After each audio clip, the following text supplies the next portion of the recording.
Hello and welcome to the final tutorial in this series. So I'm going to start by fixing some materials and making final adjustments for the final render and final animation. I realized that some of the sub-surf scattering for the materials looked a little either too bright or a little too dark, so I tried equalizing them.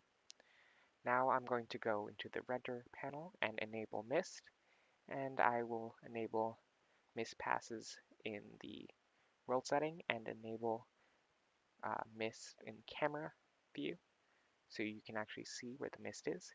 And now I'll adjust the mist settings in order to determine where the mist will start and end.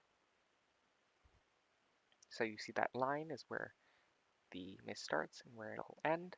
And I'm going to now render out a scene. Make sure to render out a full scene before you begin compositing. So for compositing, we're going to start by adding a mist.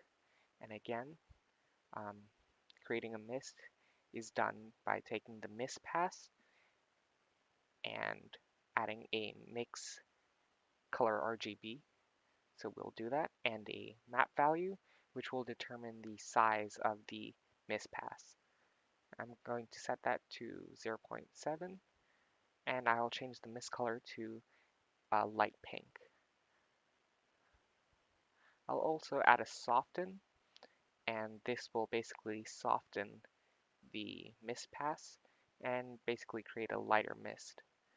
I'll also now start adding some color grading by using RGB curves to color grade the final render into more of a pink color, and I will add a few more color grading nodes in order to really bring out the highlights, the shadows, and the gain in order to make the scene a little more pink and add a little more blue back in. I'll add a hue saturation node in order to desaturate the image because it was looking a little too saturated. And I will just make some final adjustments.